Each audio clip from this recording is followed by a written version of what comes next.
என் அன்பிற்கினிய தம்பி பகுஜன் சமாஜ் கட்சியினுடைய தமிழ்நாட்டு தலைவர்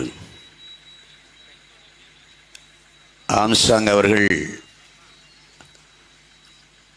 படுகொலை செய்யப்பட்டிருக்கிறார்கள்.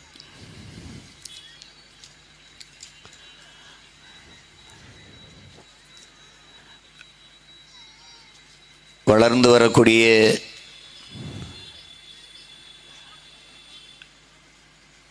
ஒரு சமூக மாற்றத்திற்கு உழைக்க வேண்டும் என்கிற உயர்ந்த நோக்கமுடைய ஒரு தலைவர், சமூக ஓர்மைக்கு பாடுபட வேண்டும் என்கிற புரிதல் கொண்ட ஒரு தலைவர்.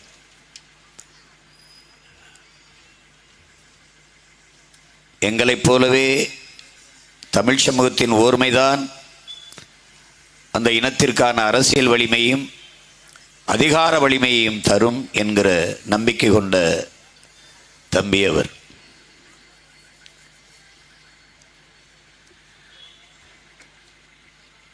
அவரும் நானும் சந்திக்கும் போது தர்க்கங்கள் நடக்கும். அவர் இந்திய தேசிய அரசியல், நான் தமிழ் தேசிய அரசியல். அப்போ வெவ்வேறு தளத்தில் இருந்தாலும் களத்தில் இருந்தாலும் நோக்கம் ஒன்றாக இருந்தது, தமிழ் சமூகத்தினுடைய உயர்வு, மேம்பாடு, முன்னேற்றம் என்பதில்.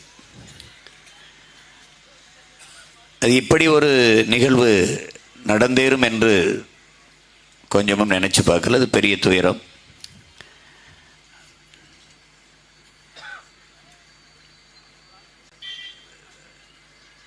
தம்பிக்கு என்னுடைய கண்ணீர் வணக்கத்தை செலுத்தினேன். இப்போதும் என்னுடைய கண்ணீர் வணக்கத்தை செலுத்தி அவரை இழந்து வாடுகிற குடும்பத்தினுடைய துயரில் பங்கேற்கிறேன். அவரோடு இணைந்து களத்தில் நின்ற அன்பு தம்பி தங்கைகள், உறவுகள் அனைவருக்கும் என்னுடைய ஆறுதல்.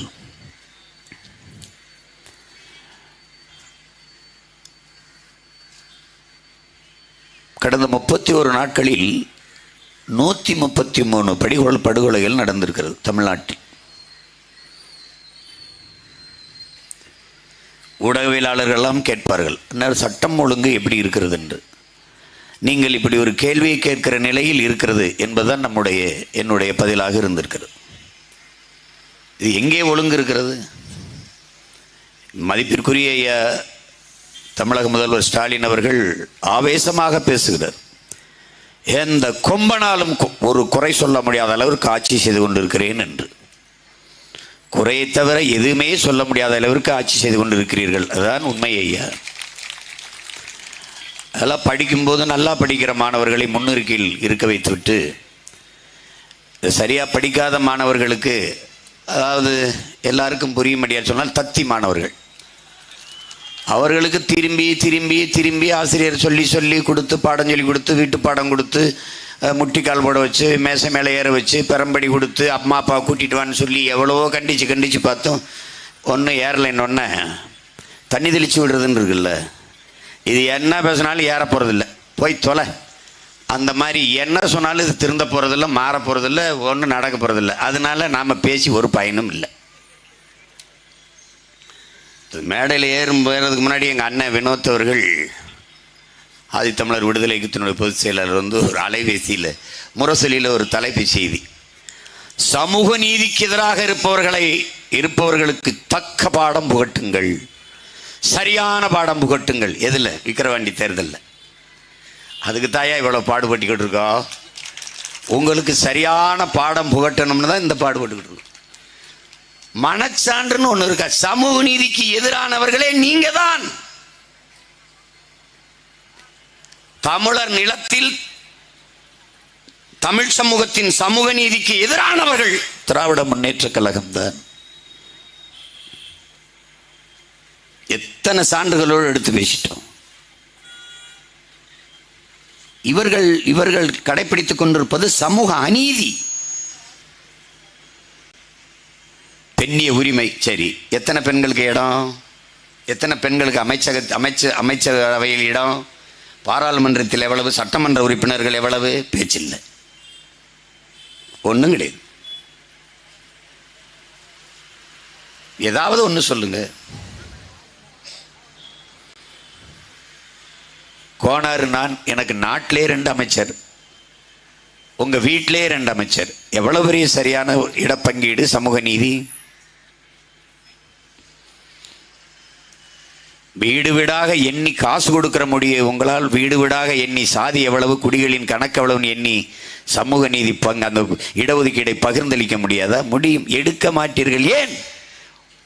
உங்களுக்கு நேரெதிரான கொள்கை எது? தமிழர்களை ஏமாற்றி, வீழ்த்தி, வஞ்சித்து, இனிப்பு பசப்பு வார்த்தைகளை பேசி ஆட்சி அதிகாரத்தில் இருக்க துடிப்பவர்கள் நீங்கள்.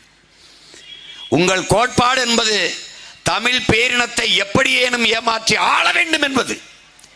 அது திராவிட அரசியல். தமிழ் தேசிய அரசியல் என்பது மற்ற மொழிவழி தேசிய இனங்களைப் போல எண்ணினமும் வாழ வேண்டும் என்பது.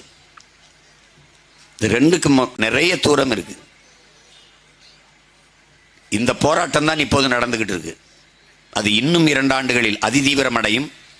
ஏன், சுனாமி போல, புயல் போல வேகம் எடுத்து கூட மையம் கொள்ளும்.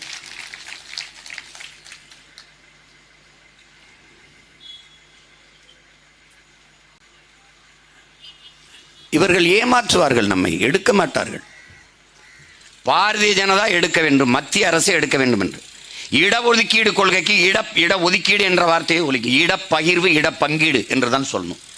இடஒதுக்கீடுன்னா அவனுக்கு ஒதுக்கிவிடு, அதிலே ஒதுக்கிவிடு தான். ஏன் என்னை ஒதுக்குற? பக்கத்தில் இருக்குச்சு உரிய பங்கை கொடுறா, அதான்டா இடப்பகிர்வு, இடப்பங்கீடு. சாலை போடுதலுக்கு 100 கோடி ஒதுக்கு. ஏரி குளங்களை தூர்வார 100 கோடி ஒதுக்கீடு. பள்ளிக்கூடங்களை சீரமைக்க 500 கோடி ஒதுக்கீடு. என்னங்க ஒதுக்கீடு? நீங்க ஒண்ணுமே நடக்கல. இன்னொரு தடவை சொல்லுங்க. 1000 கோடி ஒதுக்கீடு. இன்னொரு தடவை அழுத்தமா சொல்லுங்க. ஒதுக்கிட்டோம், அவ்வளவுதான். அது மாதிரிதான் இட ஒதுக்கீடு. அந்த ஒரு ஒதுக்கு வேணாம், இங்க வா. உரிய இட பகிர்வை, பங்கீட்டை நீ தரமாட்ட, நாங்க வந்து அதை நடத்துவோம், விடமாட்டோம். அப்ப தெரிஞ்சிரும்ல, நீ எவ்வளவு நாள் எங்களை ஏமாற்றி இந்த பதவி சுகத்த பதவியில் அதிகாரத்தில் இருந்து அனுபவிச்சுட்டு இருந்தீங்கன்னு தெரிஞ்சிடும்.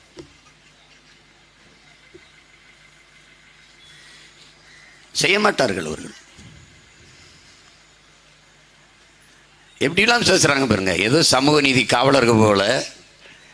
சமூக நீதிக்கு எதிரானவர்களுக்கு தக்க பாடம் புகட்டுங்கள். நம்ம புகட்டணும்.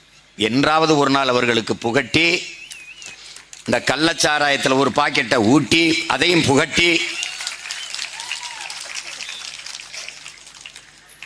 தூக்கிட்டு போகும்போது நம்ம பறை அடிச்சு ஆடி வெறி கொண்டு ஆடி கொண்டு போய் புதைக்கணும்டாவீங்கல்ல. கொஞ்சம் நஞ்ச கோமா நெஞ்சுக்குள்ள இருக்குன்னு நினைக்கிறேன் நீ.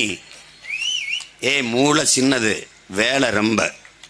என்னை சொல்லுவான், சீக்கிரம் பேசிட்டு வச்சுருங்க, எனக்கு கொஞ்சோண்டு மூளை, நிறைய வேலை, சாப்பிடாதீங்க, என் நேரத்தை சாப்பிடுங்க. எதுக்கு நீங்கள் பாருங்க, என் சாப்பாடு அதை கூட நீங்கள் சாப்பிடுங்க, என் நேரத்தையும் மூளையும் சாப்பிட்றாதீங்க, கொஞ்சம் தான் இருக்கு, விட்டுருங்க. அந்த மாதிரி அவ்வளோ வேலை.